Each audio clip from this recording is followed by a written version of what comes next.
The Colgate Ask It Basket, on the air with Jim McWilliams, radio's original question and answer man. Jim has picked 4 contestants from the volunteers in the audience. They're all raring to go. Well, now let's see. They are a sailor, a student, a stenographer, and a department store buyer. And they're all competing in this friendly and amusing contest for 3 cash prizes and answering questions that come from your hometown and mine. And here he comes, Genial Jim McWilliams.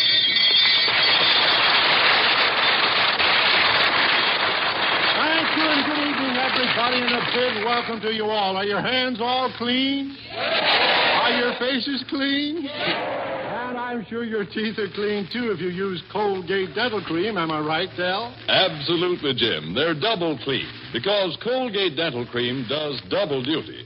First, Colgate's active yet safe polishing agent brings out the natural brilliance of teeth, makes them sparkle. Second, Colgate's penetrating foam gets between teeth, helps the toothbrush clean out neglected food particles that often cause unpleasing breath. So, friends, remember, get teeth really clean, outside and in between. Change to Colgate Dental Cream. Buy a tube tomorrow. All right, Jim, on with our Ask It Basket. Okay, Del, but first I've got to give myself a couple of squeaks on the buzzer. Last week I said that Brooklyn was not a borough of the city of New York.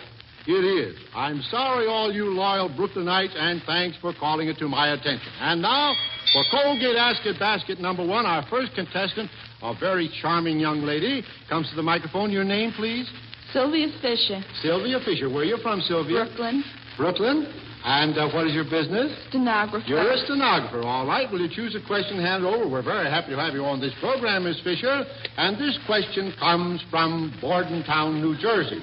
Miss Celia A. Gaskell asks, if you were in the market for a ruminant, R-U-M-I-N-A-N-T, would you go to a stockyard, a bargain counter, or a second-hand bookshop? Right into the microphone. And speak right up. What is that? Would you go to a stockyard, a bargain counter, or a second-hand bookshop for a ruminant? For a ruminant? How do you spell that? R-U-M-I-N-A-N-T. A stockyard. You'd go to a stockyard. Why? Well, you guessed it correctly. That is correct. All right, thank you. A ruminant is a cow or a camel or a deer or any animal that chooses cud. And our next contestant is a sailor in the United States Navy. What's your name, sailor? Peter Wishing. Peter Wishing. Where are you from, Peter? USS Helena, Brooklyn Navy Yard. Well, we're very glad to have you on this program. What's your rate? Flying with first class. Right into the microphone. Flying with first class. Well, choose a question there, Pete, and hand it over here. Thank you very, very much. Now, this question comes from Arlington, Massachusetts. Mrs. I.M. Shulkin asks, if you were told that your parsimonious proclivities predominate perceptibly, would you be a mountain climber, a miser, or a music lover if you were parsimonious? If you were parsimonious, would you be a mountain climber, a miser, or a music lover? Take your pick, Pete. Well, I think I'd be a mountain climber, a miser, or a music lover? miser. A miser. You have guessed correctly. All right. A miser is correct. All right. Our next contestant, your name? Thelma Furman. Miss or Mrs.? Mrs. And where are you from? Bronx, New York. The Bronx in New York. And what is your business? Buyer. Your Bronx friends are out there giving you a cheer. I hope it's not a Bronx cheer. They're not the Bronx cheer. No, they're just giving you a cheer. Will you choose a question, and we're very happy to have you here. And this question comes from Glenwood, Iowa. Arthur Lloyd wants to know which is longer, a yard or a meter? A meter. A meter. How much longer? Do you have any idea? You are correct. I don't know. You don't know. All right. Well, a meter is 39.37 inches, and that's a meter, and a yard, 36 inches. All right. And our next contestant, your name? Carter Strong. Carter Strong. Where are you from, Carter? I'm from Winchester, Virginia. Winchester, Virginia. And some of your fellow Virginians are giving you the Virginian cheer. And we're very happy to have you here. What is your business? I'm a student in the Shenandoah Valley Academy. Well, choose a question, Carter, and hand it over here. And good luck to you. This question comes from, Springfield, Ohio. H.E. Bogus wants to know if your tympanum needed attention or correction, would you send for a dentist, an ear specialist, a drummer, or a mechanic? If your tympanum needed attention, would you... Tympanum? Mm-hmm. Would you send for a drummer, an ear specialist, a dentist, or a mechanic? I'd send for a drummer. You'd send for a drummer. I am sorry. Who would he send for, audience? An ear specialist, for the tympanum is the eardrum. All right, and here is Ask It Basket number 2. And here comes Miss Sylvia Fisher, our very petite stenographer from Brooklyn, New York, choosing a question from Minnesota, New Jersey. Mrs. Mary Costa wants you to translate the following proverb. It is the final bit of dried grass that affixed to the burden previously acquired induces fracture of the dorsal portion of the ship of the desert. Now, let's take... That might sound a bit confusing, but it's really very simple. Now, what is a ship of the desert? Into the microphone, please. What is a ship of the desert? You give up on that? It's not a Chesterfield. No, I guess not. What is it? I don't know. You give up on that. Say good and loud, I give up. I give up. Well. What is it, audience? Yes, sir. It's the last... This means it's the last straw that breaks the camel's back. All right, next contestant, please. Come along, sailor. Come up here, Peter, and choose a question. That's the stuff. Now, this question, Pete, comes from Philadelphia, Pennsylvania. Dorothy R. Walsh wants you to please just let the question there. Let it stay right there, say. Can you name the 3 musical numbers suggesting the 3 colors of the American flag? Now, can you name these 3 musical numbers suggesting the 3 colors of the American flag? The first one.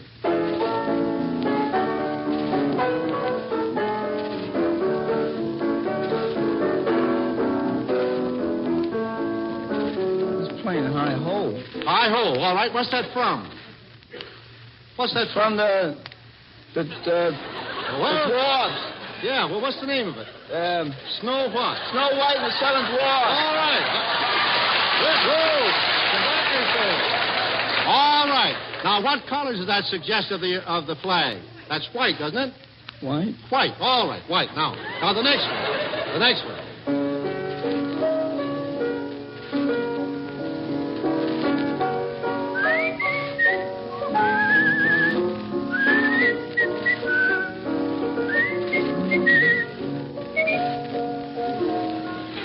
You know what that is? What is it, audience? Beautiful lady in blue. All right, that's blue. Now, let's try the next one. That one.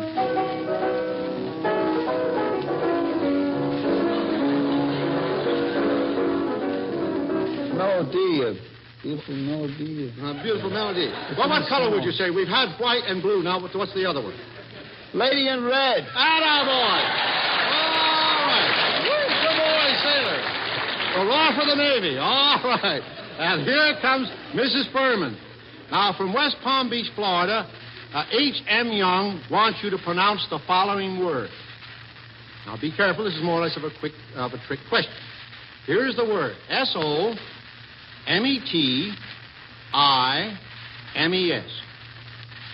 What does that spell? Could you spell it over, please? S-O-M-E-T-I-M-E-S.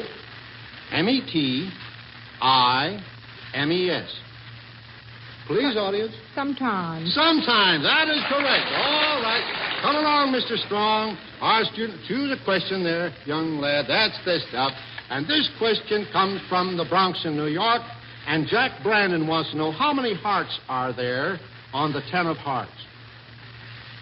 There are 12 hearts in the 10 of hearts. That is correct. Will you explain that, please? There are 2, there's one underneath... Right the microphone. There's one underneath each number, and there are 10 other hearts in the 10 of hearts. That is correct. 12 is correct. All right. And that finishes Ask It Basket number 2. Now, Del, how about those scores? We want to see who's ahead in this Colgate Ask It Basket game. Sure, Jim. But here's a word everyone is interested in, too. You know, there are many reasons why some people succeed in business and romance. Why many others fail is often obvious. It's because they have unpleasing breath, that's why. And as your own dentist will verify, improperly cleaned teeth are often the cause. So to avoid offending, you'd better clean your teeth 2 ways. And for this double job, use Colgate Dental Cream. Colgate's active foam gets between teeth, helps your toothbrush clean out food particles that often cause unpleasing breath. And Colgate's safe polishing agent polishes teeth to natural brilliance, makes them sparkle. So clean your breath while cleaning your teeth. 2 jobs, 1 price. Start using Colgate Dental Cream tomorrow. All right, folks, here are the scores at the end of Ask It Basket number 2. Mrs. Selma Furman is leading with a score of 200 points. And there's the bell for Ask It Basket number 3, and Miss Fisher is at the microphone choosing a question which comes from Aurora, Illinois. Margaret Klesson wants to know, in that part of the United States where it is used, when does daylight saving time go into effect, and how long is it enforced? Now, when does daylight saving time go into effect? The last Sunday. Into the microphone. The last Sunday in April. Now, and when is it over? The last Sunday in September. That is correct. That is correct. The last Sunday in April, and it's over the last Sunday in September. All right, here comes the Navy. All right, oh boy. Pete has chosen a question which comes from Greenville, Texas. Mrs. Mabel Bruce wants you to give the meaning of the following alphabetical combination. FBI. FBI is the Federal Bureau of Investigation. That is correct. All right. Now, this might be a little bit hard, but I don't think it will be for you, Pete. Now, how about the NYA? Is the National Veterans Association. No, that's no. NYA. Oh. All right, stay with us, sailor. National.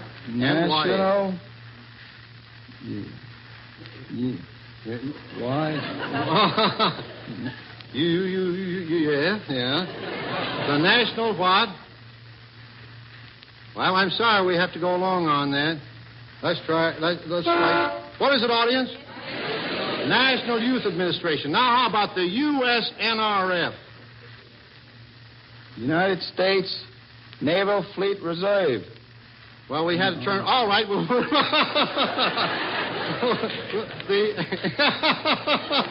I'm going to turn that around for you, sailor. USNFR. What is that? United States Naval Fleet Reserve. All right, that is correct. All right, we had it to read. And now comes Mrs. Furman. Now, from New Albany, Indiana, Mrs. Bessie Goodub wants you to give the sum of the numbers mentioned in the following song title. She sends this musical question. Now, the first is...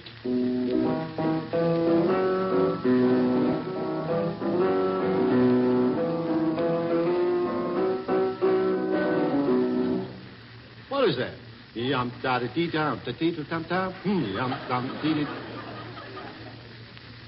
have any idea? 7. 7. I'm sorry. What is it, audience?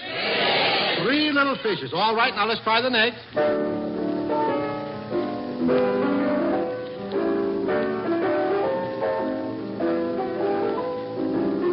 2. All right, that's 3 and 2. All right, now the next.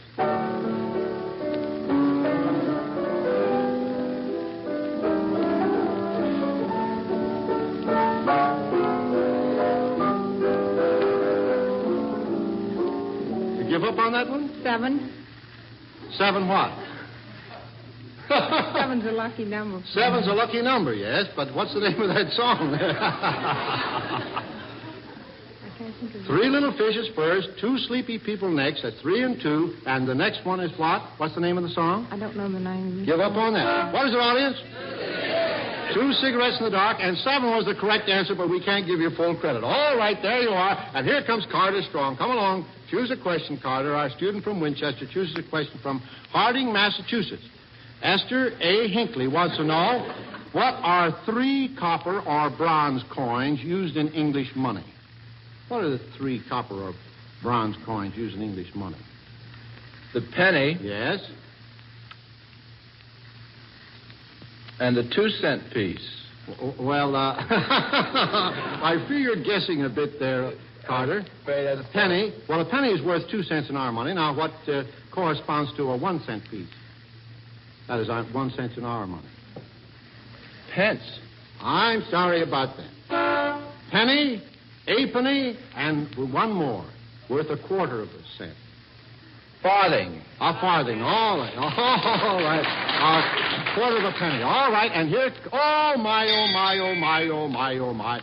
And there's the bell for Colgate Asket Basket. Number 4, Sylvia Fisher comes to the microphone, choosing a question which comes from Appleton, New York. Mrs. John Callaghan wants you to tell our friends how old must a man be to become president of the United States? That's a very easy question. How old must he be? There's no certain age. There's no certain age. No. Could a man 21 years of age become president? No. I think he has to be past 30. He has to be in his 30s. 30s. I see. Well, I'm sorry about that. You're going to get a squeak. How old, audience? 35. But, friends, there's no age limitation on a winning smile. Sparkling teeth belong to people of every age who use Colgate Dental Cream. You see, Colgate's safe polishing agent erases cloudy surface film, makes teeth sparkle. And Colgate's penetrating foam helps the toothbrush remove hidden food particles from tiny crevices between teeth. So, for cleaner teeth, brighter smiles, start using Colgate Dental Cream tomorrow. All right, Jim, we'll continue with basket 4. All right, here comes our sailor up to the microphone choosing a question which comes from, let me see, this one comes from Detroit, Michigan. Mrs. Harry Volker. This is sort of a trick question. What one thing do you have, find, take, pass, do, mark, waste, kill, and make? What one thing do you have, and you find, and you take, and you pass, and you do, and you mark, and you waste, and you kill, and you make? Time. Right. Come back here, sir. That was time. Time is correct. All right, that's fine. Thank you. All right. And now, Mrs. Furman, from Boston, Massachusetts, Miss Frances W. Sprague wants you to identify the following quotation. I quote, "As idle as a painted ship upon a painted ocean." Please, audience. Some more of that is in it. Good south wine sprung up behind, the albatross did follow, and every day for food or play came to the mariner's hollow. It's the rhyme of the ancient mariner. That is correct. All right, that is fine. Thank you. All right, and here comes Mr. Strong. Choose a question, Mr. Strong. And this question comes from Philadelphia, Pennsylvania. Miss Kitty Gallagher says this song that you sometimes hear at weddings is from which of the following operas? Robin Hood, Carmen, Romeo and Juliet, or The Mikado. Here's the tune.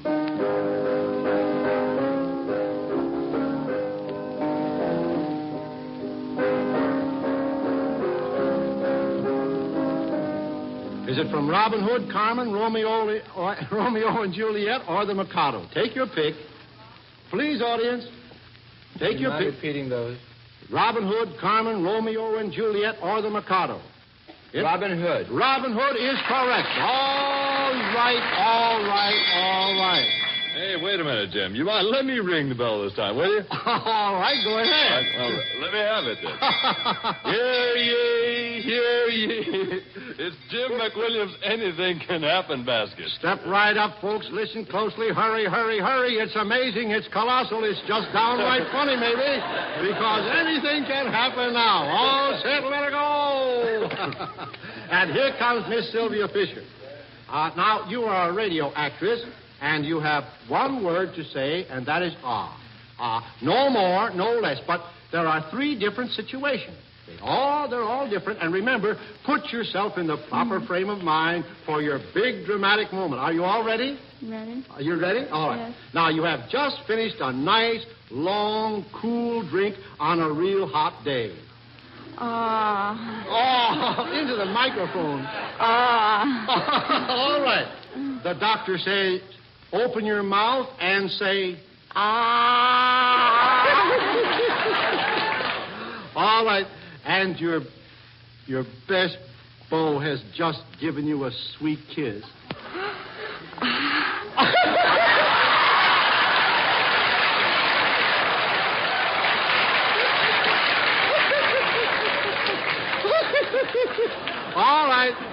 comes the Navy. All right. Choose a question there, Pete. Come on, choose one. That's the stuff. Any one, they're all right. Well, now, you're now a musical comedy actor. This question comes from Denver, Colorado, and Hattie Sorens wants to see how well you can act in a musical comedy. You are one of the leading characters, and your lines will tell you, the songs will tell you your lines. Now, the curtain. It's a beautiful midsummer's night. Find John and Molly in a garden. And these two things in particular help to put John in a very romantic mood. Moonlight and roses. I know, but real dramatic. Moonlight and roses. All right, that's fine.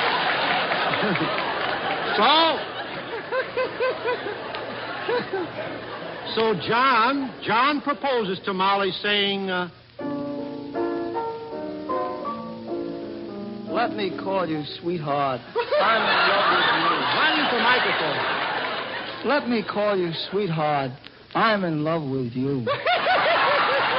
All right. Now tell me, after listening to the third song, did Molly say yes or no to John's proposal several years ago?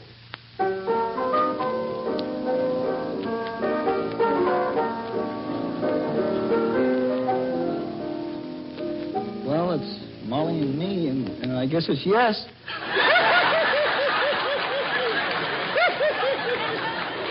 Yes, just Molly and me, and the baby makes three. All right. All right. Thank you, Sailor. That's great. All right. And here comes Miss Furman.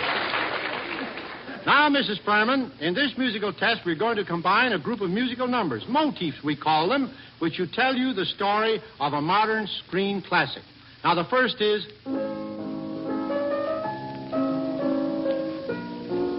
What is that? It's a spring song. All right, that's the spring motif. Now, the next number...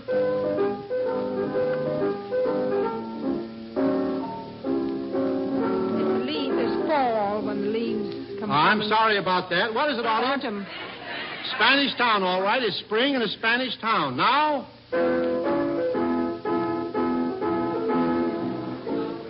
What is that, please? Yes? Wait a minute. All right. Right the microphone. Give it again, will you?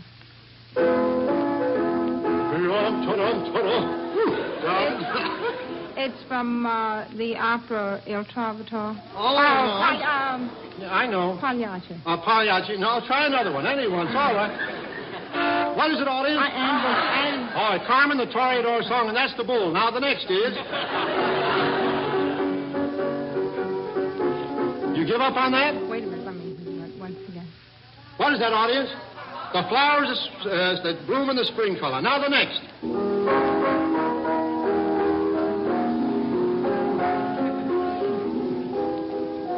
You know what that is? No. What is it, audience? Tree. That's the tree motive. Now, the next one.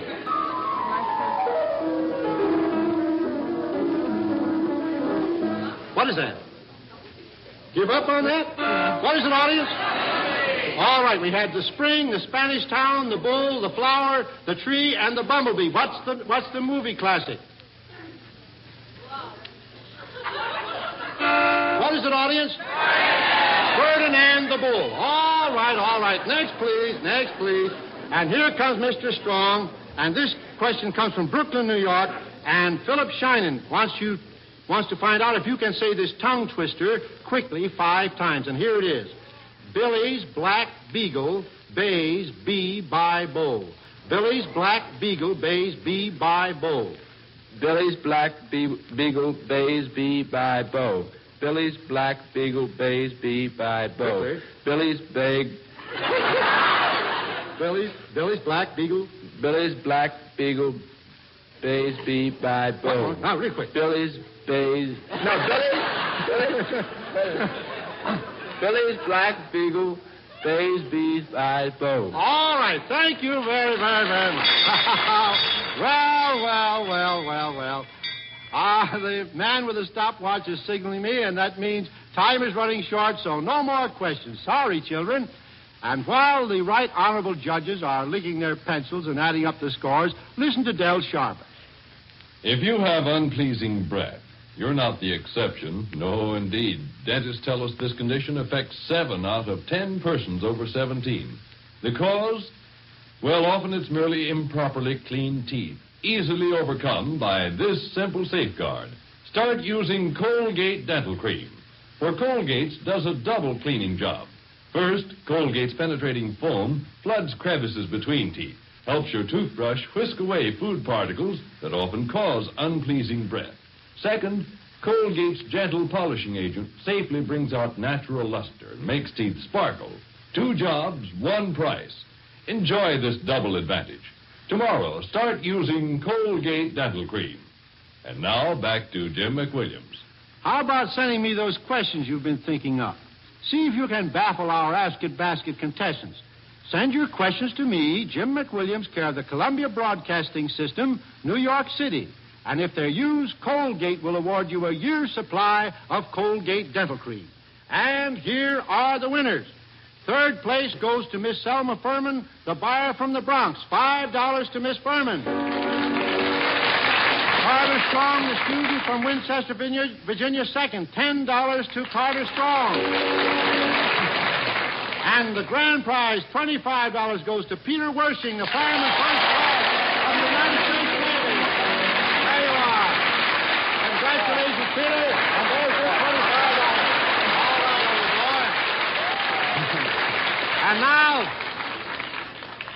Miss Fisher, come right up to the microphone. Too bad you had to pick the hard ones tonight, and here's a chance to redeem yourself and get in on the prize money, too.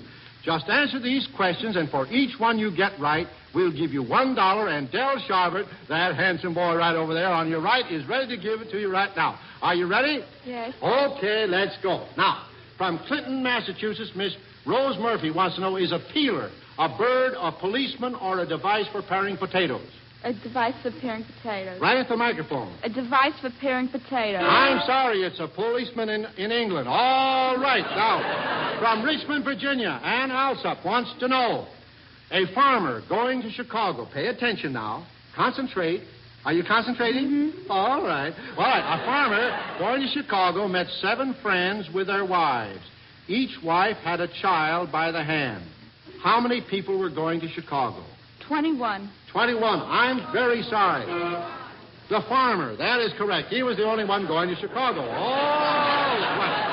Now then. Here we have a chance for you to get right in the money. Now, from Newell, West Virginia, Austin H. Brown wants you to give an idea to our Colgate friends just what kind of sounds the following animals make.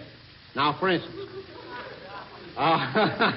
frogs croak. Can you give an imitation of a frog? Right at the microphone. All right. Now, grasshoppers chirp. Chirp, chirp. All right. Now, magpies chatter.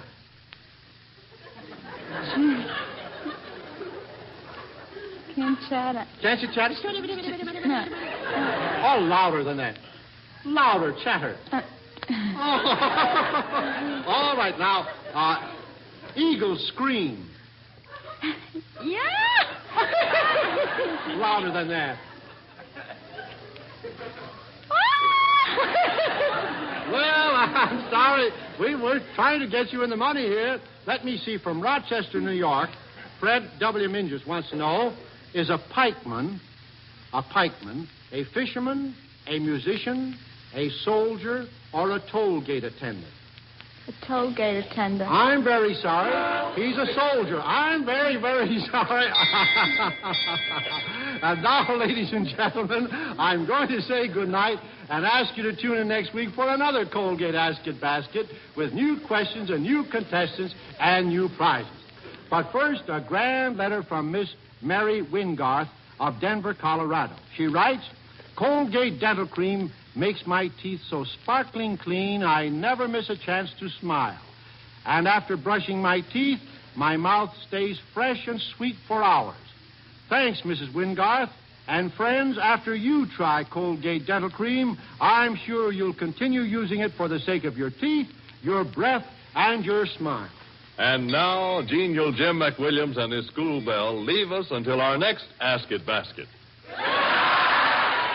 So long, children, until next week. See you then. Good night. Daylight saving time ends Sunday, September 24th. If your community has been on standard time right along, this program will reach you 1 hour later. Otherwise, tune in next week as usual. This is the Columbia Broadcasting System.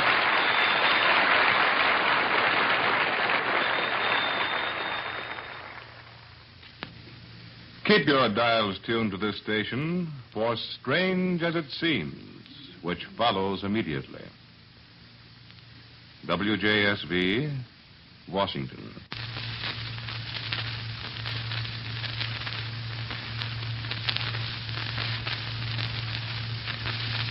Palm olive lather cream and palm olive brushless, both made with soothing olive oil for greater shaving comfort, present Strange as It Seems.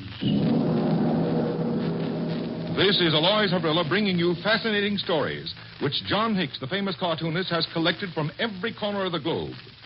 Did you know that there are only 44 states in the United States? I'll give you the answer to that one before the end of the program.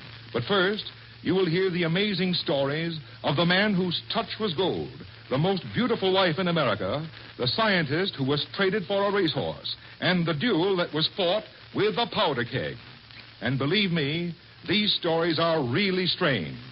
But there's nothing strange about the fact that more men use palm olive shave cream than any other kind. Why, palm olive is the only nationally sold shave cream made with olive oil, nature's finest skin conditioner. You get smooth, quick, clean shaves with comfort beyond your fondest dreams. Remember, both palm olive lather cream and palm olive brushless are made with olive oil. Whichever type you buy, be sure it's palm olive shave cream. Who is the world's most ingenious salesman? When did he live? Where did he live? Well, his name was Timothy Dexter. His story begins shortly after the American Revolution, when the paper money issued by the Continental Congress had little value. Citizens of the United States wanted silver and gold, and Timothy Dexter had silver and gold. In his office in Charleston, Massachusetts, one morning... Mr. Dexter, I understand you are buying up Continental currency. Why, don't you know that pasteboard stuff is absolutely worthless? How much of the stuff have you got? 1,000 pounds, sir. Well, I'll give you 100 pounds for the lot. Oh, that's a big loss, but can I have it in gold, Mr. Dexter? Very well, in gold.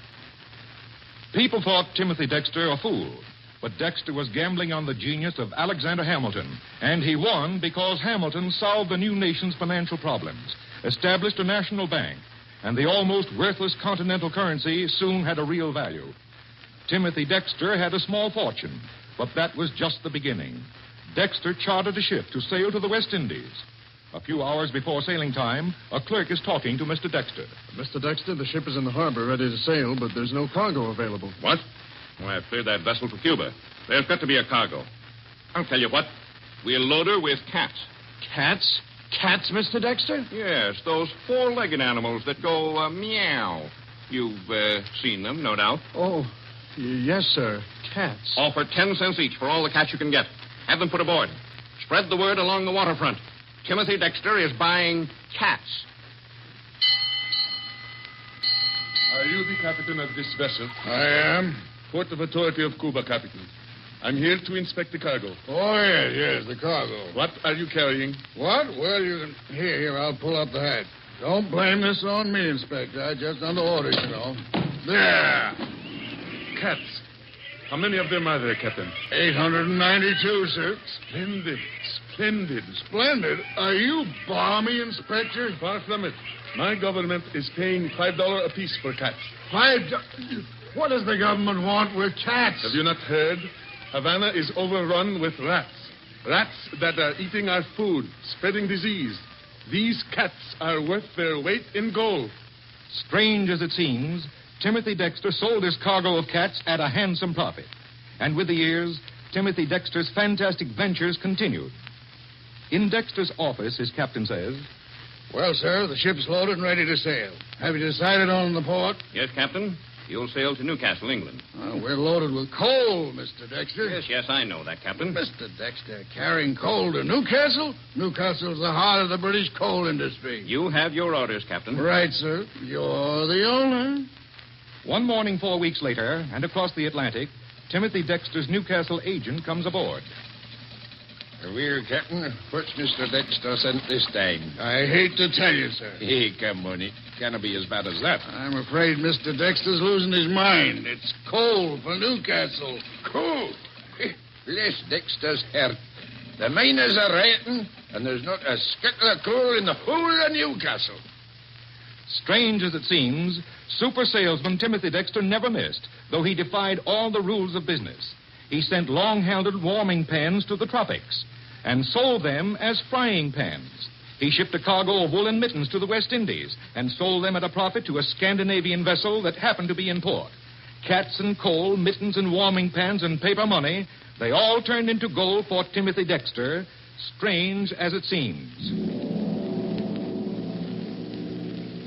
Well, that story shows there's a difference in most jobs we men do. Now, some men shave in 5 minutes, others in 15. Either way, you'll shave more comfortably with palm olive lather cream.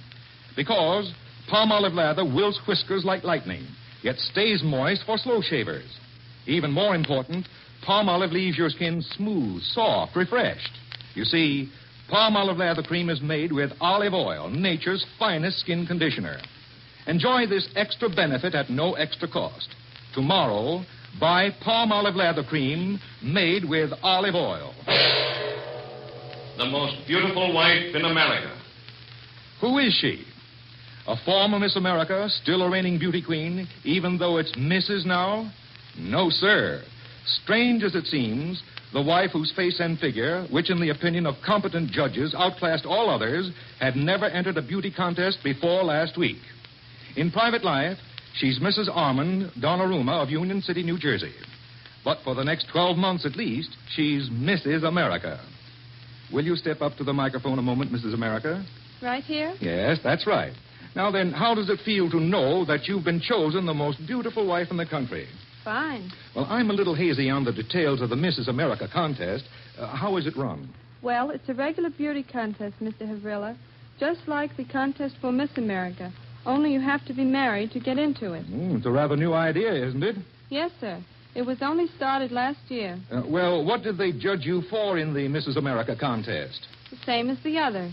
Your looks and, your figure and all that. Yes, and while I'm no expert, I should say they've done a very good job of judging. I wish all of you could see Mrs. America of 1939 here in the studio tonight. Mrs. Donnarumma is, I should say, about 5 feet 6 inches tall, and she weighs about 110 pounds. She has golden hair, sparkling blue eyes, and the most beautiful peaches and cream complexion you ever saw. Now tell me, Mrs. Donnarumma, were you nervous in the beauty contest? Not very. Mostly I was worried about getting back to my job in time. I'd only asked them for 2 hours off, you see. Oh, you have a job. Yes, my husband and I both work. Well, just what do you do? I'm an elevator operator in a big New York department store. But I'm hoping that maybe this will help me get a job modeling. I see. Now, and are there any little Donnarummas? No, not yet. Well, but tell me again now, how did you happen to enter the contest? Well, it was my husband's idea. Oh, so your husband wanted you to enter. And how does he feel now that you're Mrs. America? Well, he feels pretty good. He says now I have to believe everything he tells me. Oh, how's that? Well, I've always laughed at him when he told me he'd marry the prettiest girl in the world. You know, I said he was kidding like husbands do. But now he says it's proved just as true as everything else he's ever said. Well, so far as I can see, he was absolutely right. Thank you. And thank you, Mrs. America of 1939. Yes, ladies and gentlemen, strange as it seems, for Mr. and Mrs. Armand Donnarumma, that very husbandly remark, "I've got the prettiest wife in 48 states," has actually been verified by the decision of the expert judges in the Mrs. America Beauty Contest. Now listen, men. Before you believe judging a beauty contest is a cinch, try it yourself sometime. And before you say all brushless shave creams are hard to spread, try palm olive brushless. Palm olive spreads smoothly, evenly, because it's made with olive oil. doesn't lump up, dry out, or clog the razor. And best of all, Palm Olive Brushless is kind to your skin because olive oil is nature's finest skin conditioner.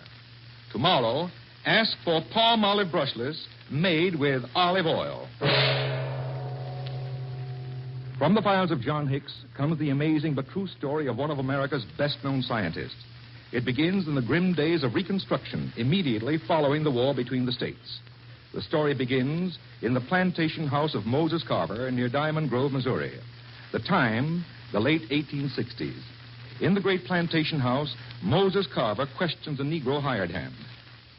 Now, let me get this straight, Joe. You say there was a band of those men, and they came to our land just after sundown last night. Yes, sir. That's the truth, Mr. Carver. Burned down my barns, will they? Then after that, they run off all the stock down the road, and then they come and took Mary and the baby off with them. You saw them take Mary away? Yes, sir, and the baby. What'd they run off with Mary for, Joe? Plain meanness, I reckon. What's that paper you got in your It's hand? got writing on it. Yeah, let me see it, Joe. What'd it say, Mr. Carver? Those scoundrels. Say they'll give up Mary if I give them that chestnut racehorse. That's a powerful good horse, Mr. Carver. Joe, go out in the pasture and catch that horse. I'm going to give it to them. Moses Carver delivered the racehorse, but the kidnappers never returned Mary. Nothing more was heard of her. But her baby, sick and near death, was returned, and the Carvers did what they could for the infant.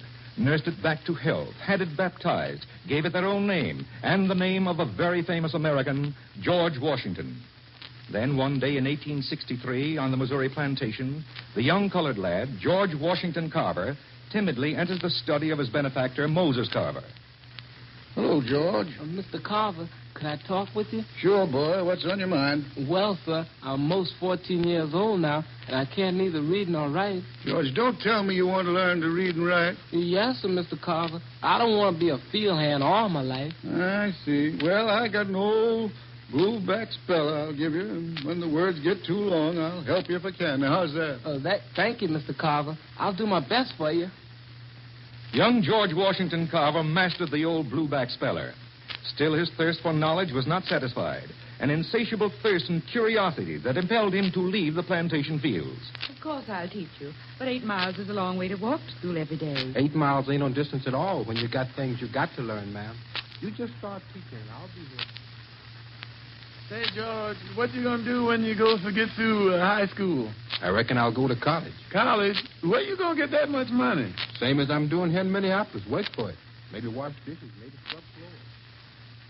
George Washington Carver, Yes, sir. having fulfilled the requirements laid down by the Board of Trustees, Iowa State College is happy to present to you the degree of Master of Science. Thank you. Thank you very much. Studying by day, working by night, young George Washington Carver obtained an education few of his race possessed in the year 1896. He became associated with Tuskegee Institute in Alabama.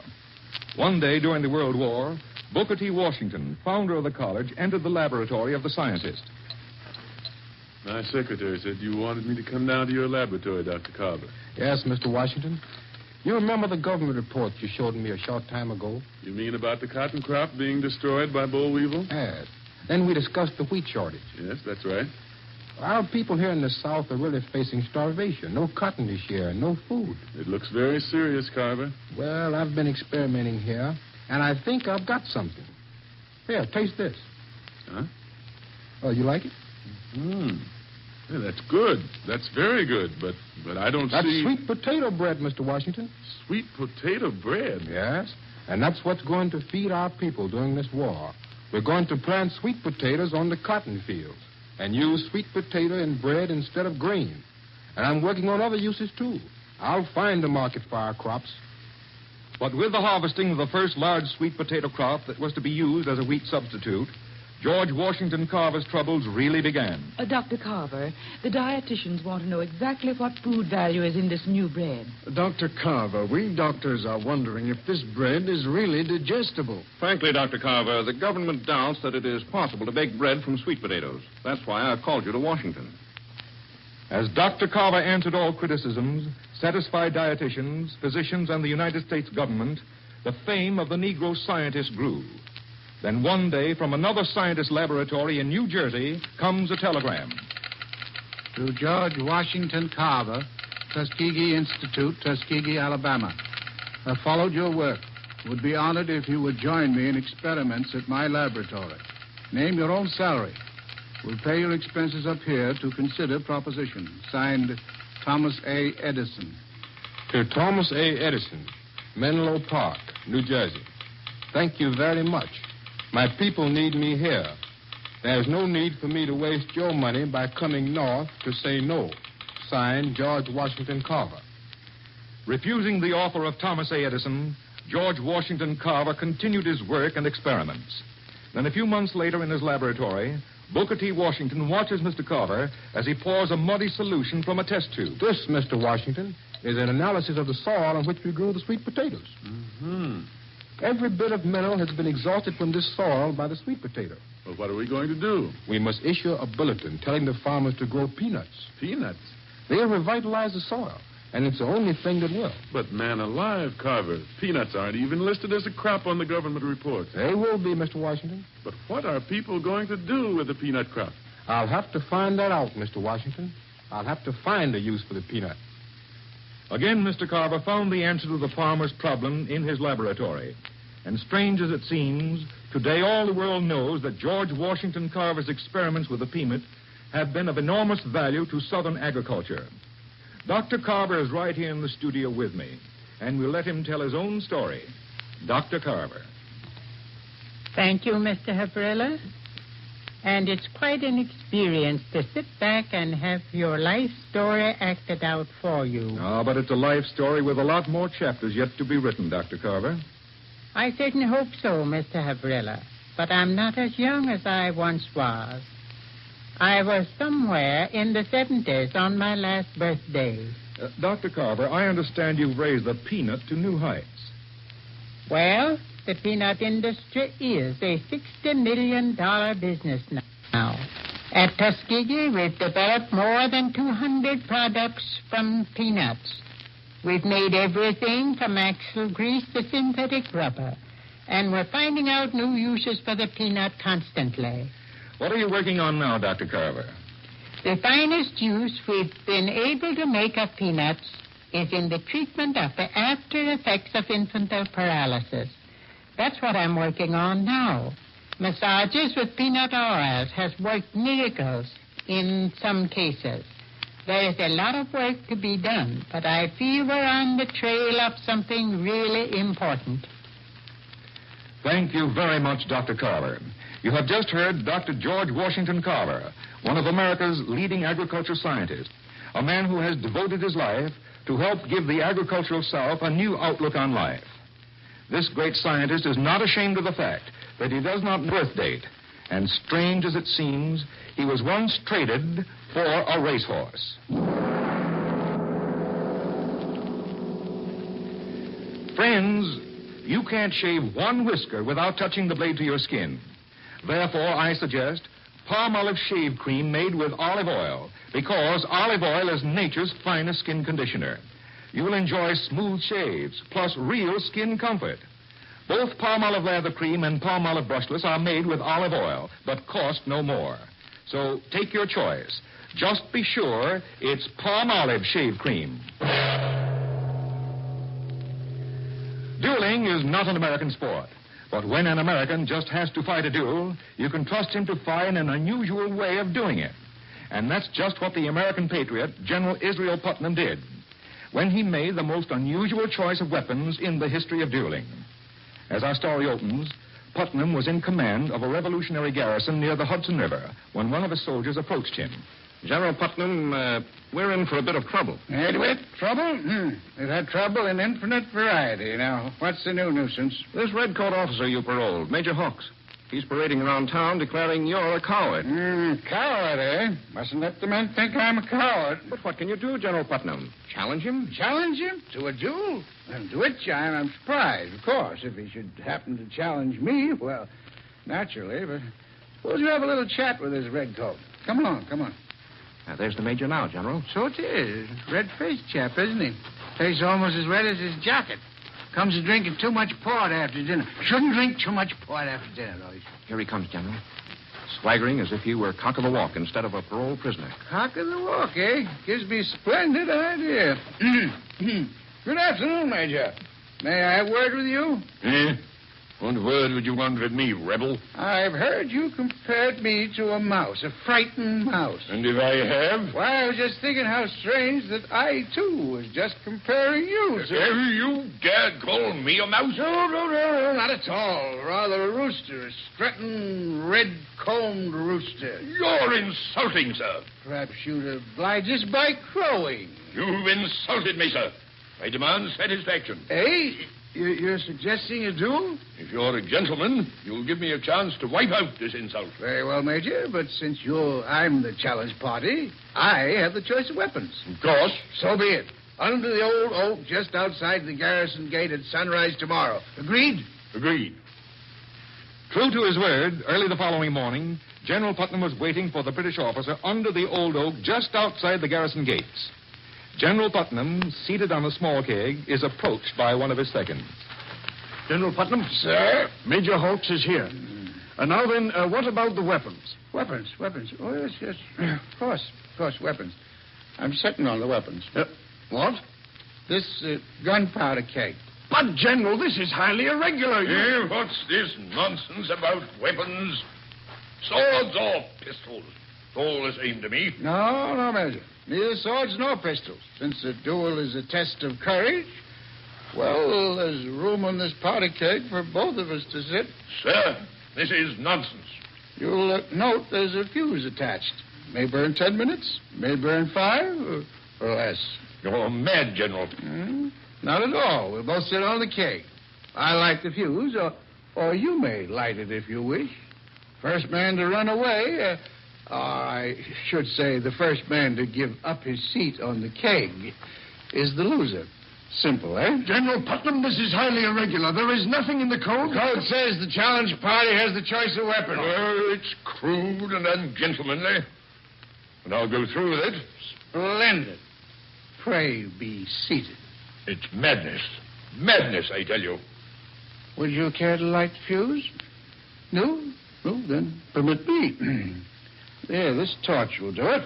Sheer insanity. I quite agree, Major. The two otherwise intelligent men should settle some childish dispute with pistols or cold steel. It's sheer insanity. How long will that fuse burn? Well, hard to tell. Fuses such as we have are very poor quality. Some burn fast and some burn slow. I believe we'll have a warm day, Major.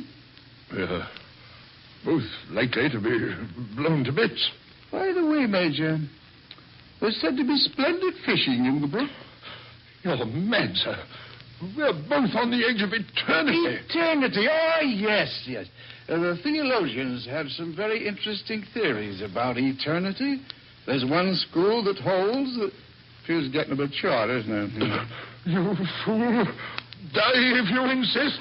But I can't stand it. I can't stand it. Come back, Major. Come back. There's nothing to worry about. Nothing to worry about? You'll be blown to bits. Well, that's a matter of opinion, Major. You see, this cask here is full of onions. The Major couldn't take it, and so General Putnam won his curious duel. Strange as it seems, the American general saved his honor by fighting a duel with a keg of onions. Now for a quick flight from those dueling days to the days of the modern man.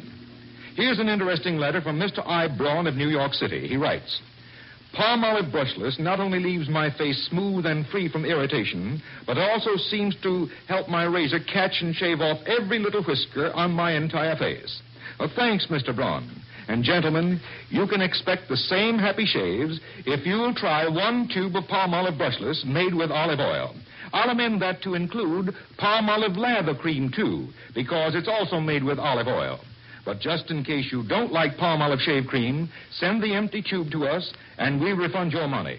Tomorrow, then, buy palm olive shave cream, lather or brushless. Both are made with olive oil. And now, since it's almost time to say goodnight, I want to tell you about those 44 states I mentioned at the beginning of the program. Yes, there are only 44 states in the United States. Massachusetts, Pennsylvania, Virginia, and Kentucky are officially known not as states, but as commonwealths, a term which originally stood for a greater amount of self-government than that held by a state. It's technical, but it's true. Next week, John Hicks brings you the amazing true story of the cobbler who became a doctor overnight and operated on over 600 people. Presented by the two famous shave creams made with soothing olive and palm oils for greater shaving comfort. Palm olive lather cream, palm olive brushless. You know, daylight saving time ends Sunday, September 24th. If your community has been on standard time right along, this program will reach you 1 hour later. Otherwise, tune in next week as usual.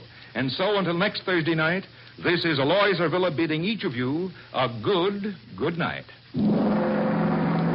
This is the Columbia Broadcasting System.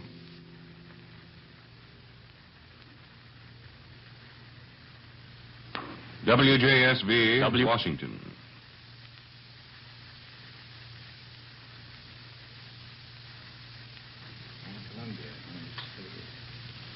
(8:55 p.m. Eastern Daylight Saving Time), and Columbia and its affiliated stations present Elmer Davis and the news. On this 21st day of the war, the talking was more important than the shooting, with the exception of the shots that killed Prime Minister Călinescu of Romania. President Roosevelt addressed Congress, convened in special session, and asked it to repeal the embargo provisions of the neutrality law, which he regarded as vitally dangerous to American neutrality, American security, and American peace.